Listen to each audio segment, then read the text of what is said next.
What's good, YouTube? Welcome back. Thank you for clicking onto this reaction. I hope you're looking forward to it just as much as I am. If you haven't already, head over to the content creators page. That link is in the description box down below. If you haven't already and you're enjoying our content, you know what you need to do. You need to like, comment, subscribe, hit that notification bell, but we're going to jump straight into this one. We'll jump into this one. So ACW's Battle of the Islands number 10, Stronghold on Mississippi. Let's go.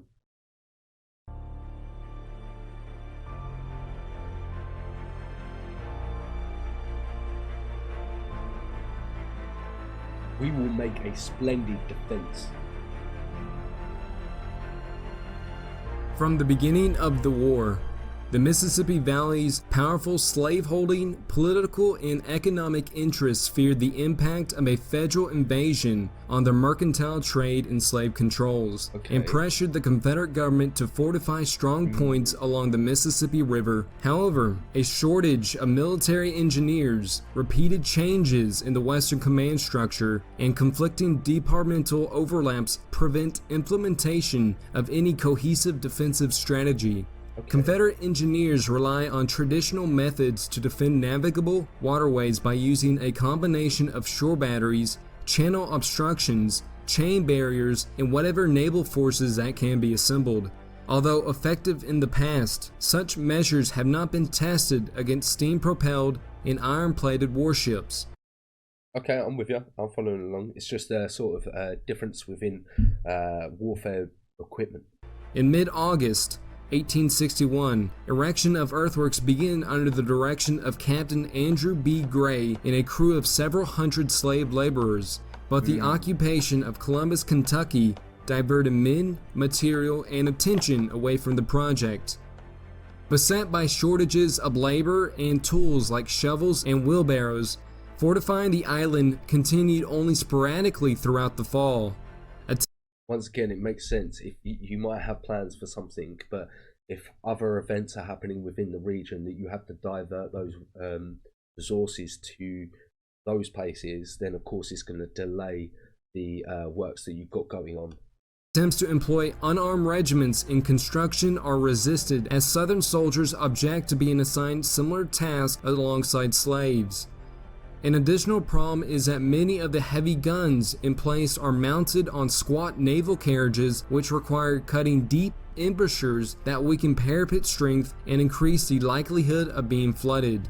Captain Gray's complaints go unheeded, and only after General Albert Sidney Johnston's western defensive line collapses in mid-February of 1862 do Confederate headquarters energetically push for New Madrid and Island number 10 to be fully prepared to meet a federal onslaught. Because they know that there's going to be issues if they don't get it sorted. And yeah, it is very interesting that this war was also fought in the Napoleonic style. Like, Union Major General Henry Wager Halleck, commanding general of the Department of the Missouri, is the first to set federal troops in motion towards Island number 10 by rerouting troops intended for Tennessee to Commerce, Missouri, and selecting West Point trained and politically well-connected Brigadier General John Pope to lead them. Pope had spent most of 1861 fighting guerrilla bands plaguing Missouri, but on February 18th, Halleck ordered him to take charge of the Army of the Mississippi and crack the rebel defensive lines at Island number 10 in New Madrid. On February 21st, Pope joins his army numbering nearly 25,000 men at Commerce, Missouri, and organizes it into 5 small infantry divisions commanded by West Pointers Brigadier General Schuyler Hamilton, Brigadier General John McAley Palmer, Colonel Joseph B. Plummer, Colonel Gordon Granger, and Brigadier General David S. Stanley. A week later, on February 28th, Pope's force advances southward to secure Sykeston as the nearest railhead to supply operations against Island number 10.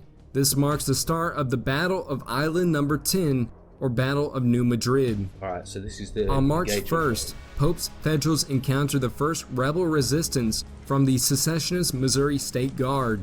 The Army of the Mississippi arrives in front of New Madrid on March 3rd, but no immediate assault upon enemy works is planned, as the worst spring flooding in 3 years had raised the Mississippi River so high that rebel gunboats could fire over the levee on any attacking column crossing the flat terrain surrounding the town. Ooh, okay. So they weren't willing to go through the roads or anything because the water levels were so high. The boats had sort of a better viewpoint. That's really interesting. I bet they didn't plan for that either. How nature can sort of change warfare sometimes. Very interesting. Lacking heavy artillery, Pope keeps his main force out of range while locking the Confederate garrison inside their entrenchments under harassing fire. Union troops then await siege guns from Cairo, and for Union Navy flag officer Andrew H. Foote's ironclad Western Flotilla to arrive, before resuming Understandable they want to wait for the flotilla to arrive. Active operations against Island Number 10. The evacuation of Columbus, Kentucky had hurriedly increased Confederate attempts to fortify Island Number 10, and the first Southern troops had arrived on February 24th, allowing Colonel Edward W. Gant, commander of the garrison at Fort Thompson in New Madrid, to assure General P.G.T. Beauregard that they would make a splendid defense. Brigadier General John Just basically delaying the troops so that Island Number 10 has more time to prepare. Porter McCown soon assumes command of Confederate forces around New Madrid, having been one of the officers to have surveyed Island Number 10 the previous summer. And while some describe him as a fine martial figure, others think him an old dilapidated fellow with little energy. McCown's command is bolstered by Brigadier General Alexander P. Stewart and his brigade, along with Brigadier General James D. Barry Trudeau, and 10 companies of heavy artillerists, supplemented by the Southern Guards Battalion, detailed to serve the heavy guns. In trying to untangle the rapid influx of men, They're really bringing the artillery here. Like, really bringing the big boys here. material arriving at the island, McCown discovers the carriages and iron Travis plates for some of the best cannon cannot be found. Lumber for gun platforms is lacking, and the limited ammunition supply on hand is being rapidly used up by practice firing. Battling inclement weather and soggy terrain, McCown races to emplace additional artillery. By March 13th, 19 guns are mounted on the island, with another 22 on the Tennessee shore, and 10 days later, the number has risen to 52 cannon. Oh, 52 cannons. 52 cannons. They're preparing. They know what's coming for them, and they want to be prepared for it. Nonetheless, the rising Mississippi continues to imperil the Confederate position despite efforts at sandbagging or pumping. General McCown briefly harbors hopes of attacking Pope if the 3,000 Confederates defending New Madrid could be heavily reinforced from Major General Earl Van Dorn's Army of the West in Arkansas. But no troops are forthcoming.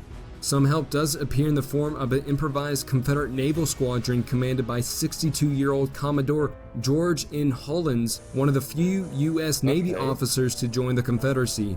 Although lacking full crews, his Mississippi flotilla consists of 7 converted river steamers: the CSS Livingston, General Polk, Maurepas, Pontchartrain, Calhoun, Grampus, Jackson, and the 2-masted screw-propelled brig CSS McRae. Another arrival is the floating battery CSS New Orleans, constructed out of the Pelican floating dock, now refashioned with a sloping casemate sheathed in boilerplate housing 16 guns and possessing the ability to raise and lower itself in the water by a system of valves. That's really interesting.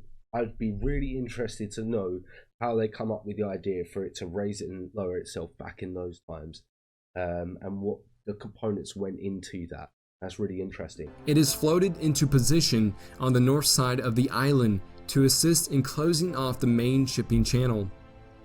Although temporarily stymied by rebel artillery at New Madrid, Pope does not remain idle, and on March 5th, he dispatches Colonel Joseph B. Plummer to secure a lodgment on the Mississippi at Point Pleasant, nearly 10 miles to the south.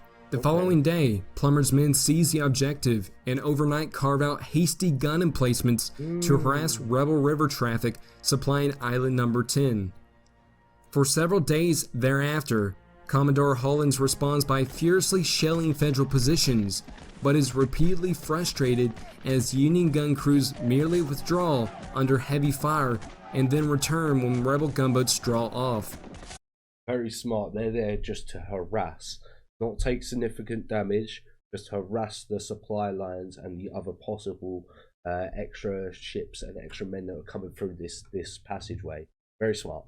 Plummer also places an additional unit, Battery M of the 1st Missouri Artillery, at Riddle's Point, directly across the Mississippi from Temptonville, Tennessee, the only land route which the Confederates can use to extricate their forces at Island Number 10. On March 12th, Brigadier General Pope receives one 8-inch howitzer and 3 24-pounder siege guns shipped from Cairo. In that same evening, the combined efforts of the 10th and 16th Illinois throw up pre-planned gun emplacements within 800 yards of rebel lines and have the guns ready to fire by dawn the next day. They're about to take New Madrid, aren't they? They're focusing their onto that point now. After a day of shelling, General McCown summons his commanders and gunboat captains for a war council aboard the CSS McRae. At the meeting, the Navy insists their vessels must withdraw downriver and that the infantry and stores must be loaded immediately, or nothing might be salvaged. In a decision that will later be heavily criticized, the officers conclude to remove the entire garrison that same evening. But poor execution and bad weather quickly wrecks an orderly withdrawal. What a shame. So they weren't able to make their orderly withdrawal at all. At 11 p.m., a strong thunderstorm commences just as the retreat begins, resulting in troops becoming confused and sullen in the darkness. Several transport commanders refused to obey orders, and efforts to remove the heavy ordnance utterly fail. Near dawn, the last Confederate steamer So the other side are going to be able to take the cannons, aren't they? tows the Hospital Wharf boat filled with sick men to the Tennessee shore, and the gunboats drop downriver below Temptonville. Confederate naval participation in the campaign now effectively ends, as Holland believes his entire squadron will face annihilation if forced to confront even a lone Union ironclad. Wow, that was it. No naval help after that point. What a big resource to lose within warfare. That's going to cripple you. Of course that's going to cripple you. To my utter amazement, the enemy hurriedly evacuated the place last night, leaving everything.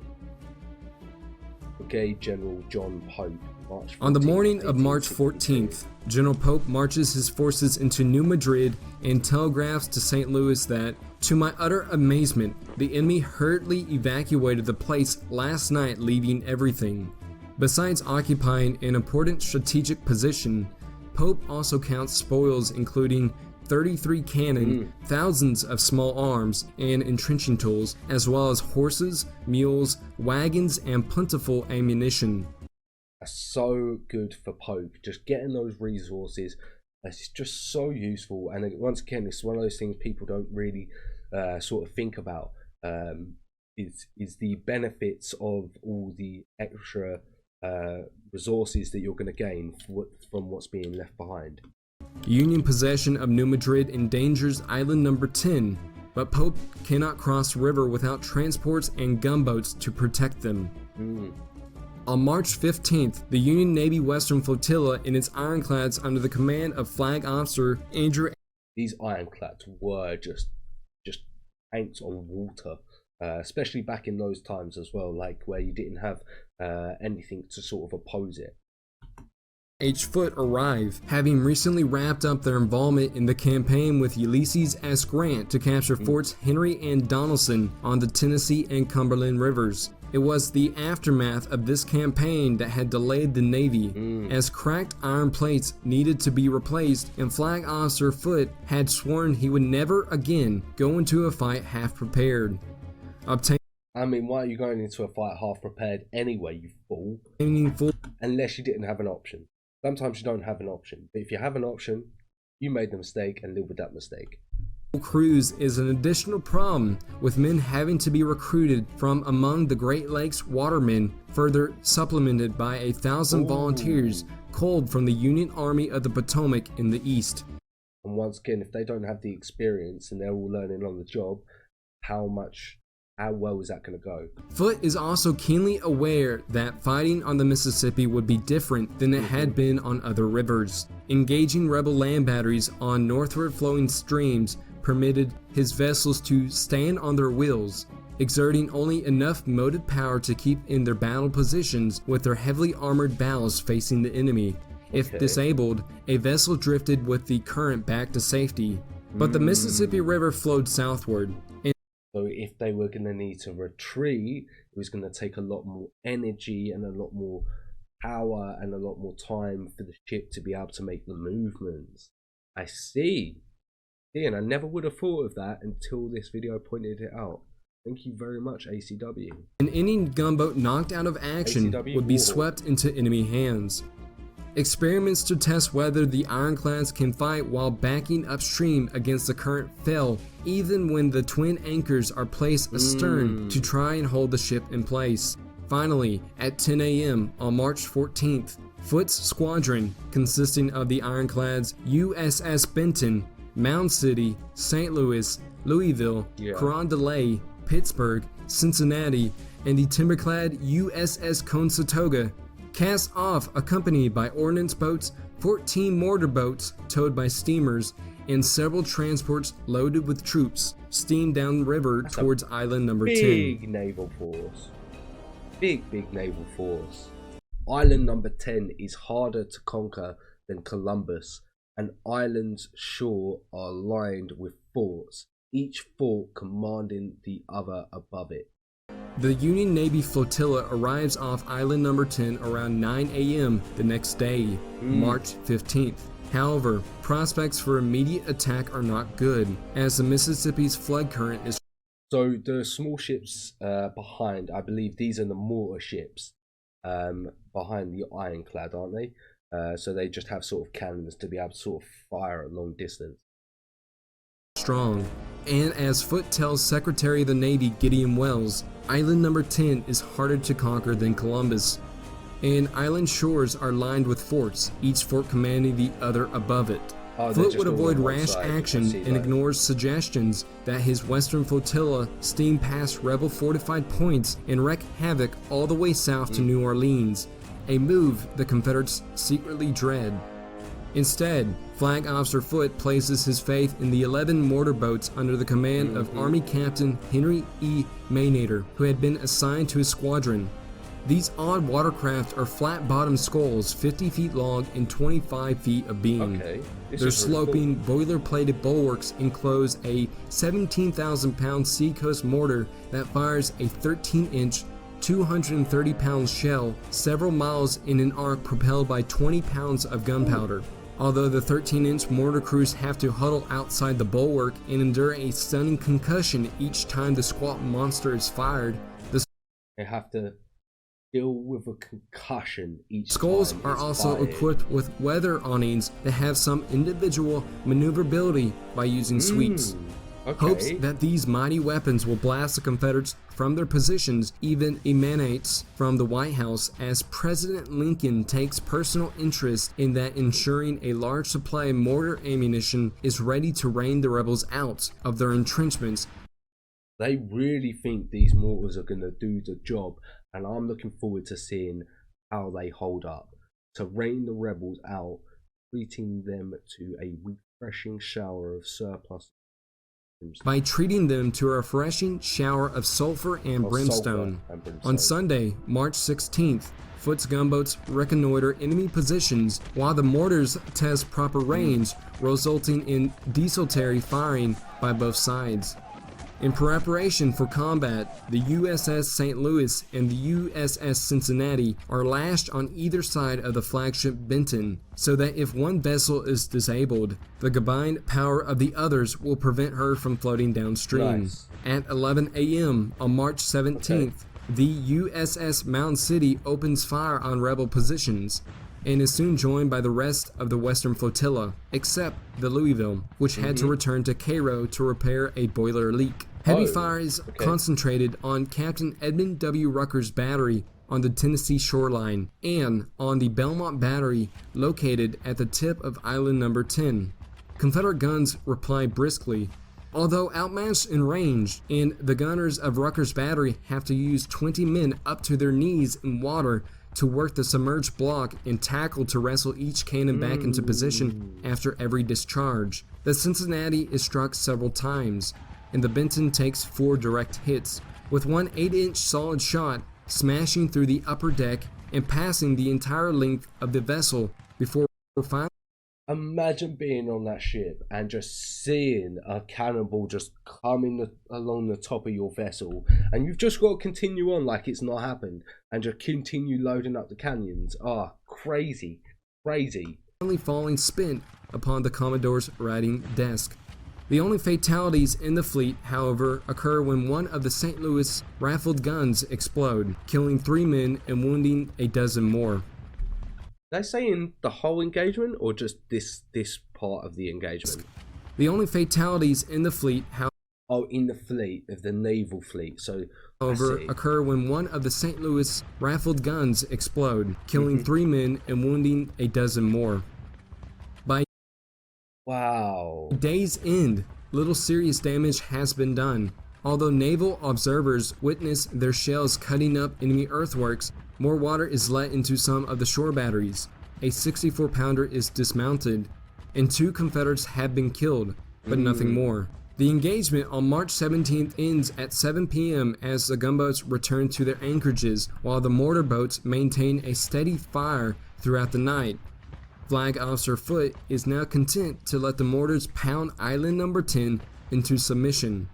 As Union leaders begin to settle into a siege, the Confederates undergo a command change. McCown is promoted to Major General. You imagine that type of siege warfare there, when just being in those positions, defending your cannons, but just having mortars come down on you every 10 to 15 minutes, not being able to sleep. How stressful would that be?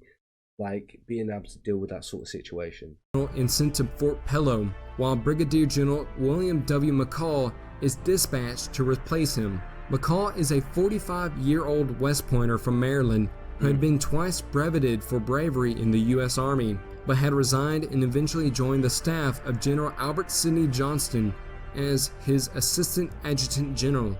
Hastily promoted to Brigadier General, he arrives at Island Number 10 on the morning of March 31st and learns that General Pope has an estimated 30,000 men and is alleged to be digging a canal to circumvent the island, and that Union Navy gunboats cannot be challenged. McCown departs immediately, taking along several ranking officers, 5 infantry regiments, several field batteries, and all post records, making it difficult for McCall to accurately estimate his remaining forces.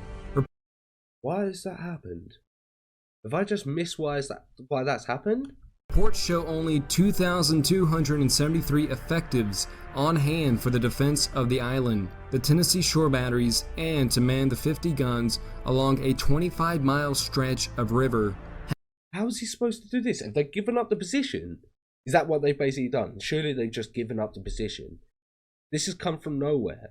This has just come left field, hit me in the face, and I'm confused. And I don't know if I should be confused or not. However, many men are sick with measles or mumps, and others lack proper arms. So there's even less men than you think. With officers reporting that many more men have broken down from the hard labor and exposure, as well as depressed by lack of mail and the pervading notion that Island Number 10 is untenable. On the island, provisions are in short supply. There are no bomb-proof shelters, and ammunition caches. They just weren't expecting to be mortared for this long. So there's no bomb-proof shelters for them to rest in. This is a slaughter. Eggs have to be stored outdoors with only tarps to protect them. As for the Confederate River Squadron, McCall judges it worthless for offense or defense. And if Pope were to cross the river, the game is practically up. On April 3rd, the Confederate engineers report that the water batteries on the main shore and island will be able to beat back the enemy's boats back by daylight, but add that whether they will be able or not to prevent them from passing by during a dark and boisterous night, the future alone can disclose.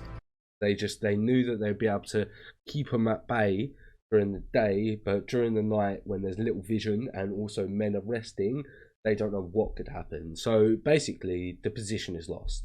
They gave this position up. That is it. Yeah, pretty much turned up, saw what he was firing and said, cool, I'm taking these lads here and let's go. Yeah. Good luck. It seems like that's completely Reese. Confederate fears are justified, for although Foote is willing to wait and let the mortars slowly do their work, not all his subordinates agree, and Pope repeats assurances that the gunboats might pass the island in the dark, as it is impossible to fire at night with any accuracy. The question of running past the rebel batteries is first raised at a conference of naval commanders on March 20th, but Foote dreads the thought of one of his gunboats falling into enemy hands. Shut the hell up. Just do your job. Havoc recently wrought by one rebel ironclad to the east in Hampton Roads, the CSS Virginia, adds to his caution since it is known that two casemated enemy vessels, the CSS Arkansas and Tennessee, are under construction at Memphis. To counter these enemy threats, the War Department hastily approves the outfitting of two specially equipped rams to sink Holland's fleet if the gunboats are unable to do it. Pope also investigates using the Mississippi to his advantage, as springtime inundations have covered low-lying areas with as much as 10 feet of water. If a backwater channel can be found, then transports and even gunboats might safely bypass enemy guns. General Schuyler Hamilton initially suggests such a plan, and Pope seizes upon it as a way to both circumvent both rebel fortifications and Foote's intransigence. Okay, nice, Pope, nice. Colonel Josiah W. Bizzle and a 600-strong engineer regiment of the West are summoned, and needed equipment is requisitioned from Cairo. Bizzle's plan would connect the Mississippi to its tributary stream of Wilson's Bayou that debouches near New Madrid. The route would follow a flooded wagon road, then pass through a dense swampy wood for several miles before reaching the intended bayou. What is sometimes described as Pope's Canal is never really a canal at all, as the only digging is to widen the levee branch for easier access by work vessels and to permit a greater influx of river water. Although Confederate commanders are aware of Pope's activities, no efforts are made to hinder the operation, as no one believes it will succeed. And I'm assuming they're going to be proven wrong. While Colonel Bizzle works, the naval bombardment of Island Number 10 continues, with the mortar shells resembling shooting stars lighting up the night sky, as often watched by sailors while sitting on the deck reading newspapers or writing letters. I mean, it looks like fireworks for the guys firing it, but I don't think it looks like fireworks for the people who are getting blasted to smithereens. An additional aerial component is added on March 25th when Captain John Steiner's balloon Eagle ascends 500 feet to survey enemy strength and gauge the effectiveness of the shell fire. But hazy weather prevents a clear picture from being attained. By the beginning of April 1st, it is apparent that the mortar shelling alone will not be able to destroy the enemy's defenses, provoking Army men to joke that the Navy's only contribution to the campaign is bombarding the state of Tennessee at long range. Foote finally bows to pressure and agrees to risk one of his Western Flotilla gunboats to break the stalemate. Commander Henry Walk of the USS Carondelet wants permission to test whether the enemy's batteries can be evaded.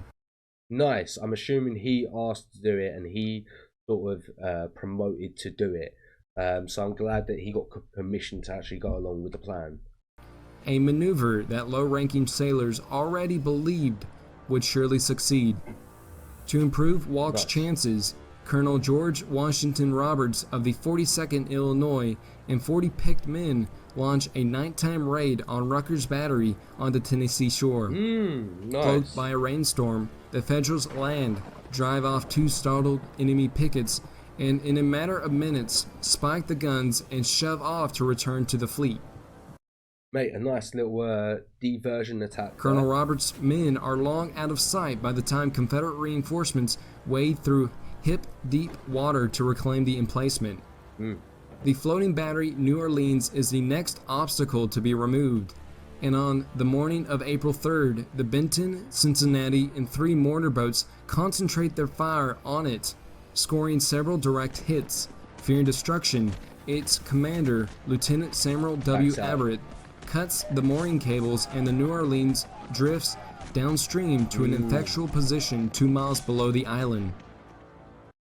Using that stream to its advantage. The following morning, the USS Carondelet is stripped for action. Planks from a wrecked barge cover the unprotected deck to resist plunging shots. Surplus chains are coiled over the vessel's most vulnerable parts. An 11-inch hawser is wound about the pilot house as far up as the viewing slits, and cordwood barriers are stacked about the boilers. Sailors are armed with pistols, hand grenades, and cutlasses.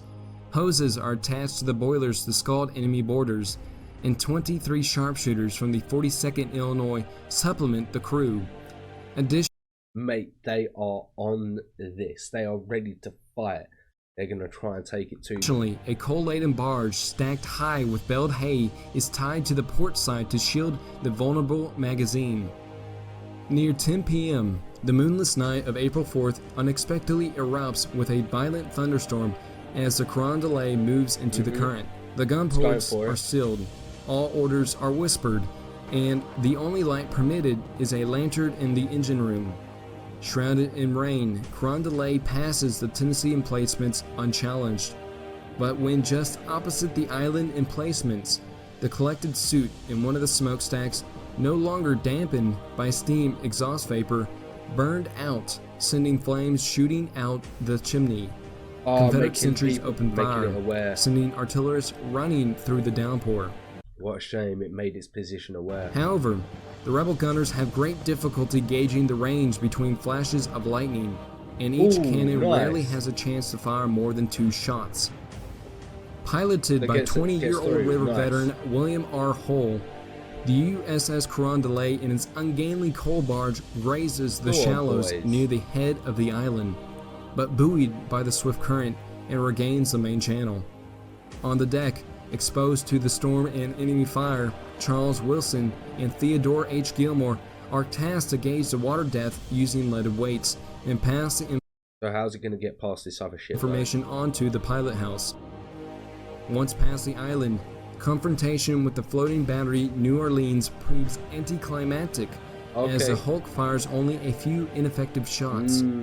Greeted by bonfires at New Madrid, the Carondelet suffers her only mishap of the morning by running aground 50 yards from berthing. Shifting astern, the crew in the forward guns allow the lightened bow to swing free, and the gunboat safely moors at 1 a.m. Having taken 2 hours in passage and 1 hour aground, rebel guns had fired some 47 shots, but only 2 solid projectiles managed to lodge into the coal barge. They really couldn't aim during the dark, during this period of time as well. Yeah. That same night, General Pope had received the additional cheering news that his transports had made it through Bizzle's Channel and were waiting now concealed in Wilson's Bayou. As April 5th dawns, Army staff officers board the Carondelet to reconnoiter enemy fortifications 20 miles downriver, and on the return trip, the gunboats delay long enough to shell an enemy emplacement opposite Point Pleasant, and sends a squad ashore to spike the cannons after the defenders hastily withdraw. Pope immediately requests that a second ironclad be sent to him, and Foote grudgingly agrees. On the He has to agree. The first time it worked, get your second one there now. Night of April 6th, under the cover of another serendipitous thunderstorm, the Pittsburgh makes a successful dash past island number 10. arriving at New Madrid undamaged at 5 a.m. the next day. With vessels now able to safely move past the island, on April 7th, the gunboats moved to destroy the Confederate batteries at Watson's Landing, the place Pope had selected for the attack on Island Number 10. With General McCall's forces being surrounded by the Union on all sides, the Confederates raised the white flag over Island Number 10 on April 8th. That's it. They knew they couldn't last any longer. 2 ships had got past. It's time to give up. This position is no longer viable. The Union has just won a decisive victory on the Mississippi, and it is the first major step in reopening the mighty river to Union traffic. However, Pope's victory is overshadowed in the press by the Butcher's Bill to the southeast along the Tennessee River at Pittsburgh Landing, near a small church known as Shiloh. And I'll assume we will probably cover that in the next episode. Another great reaction, another great episode by WarHawk. I thoroughly enjoyed it, and I hope you guys did as well.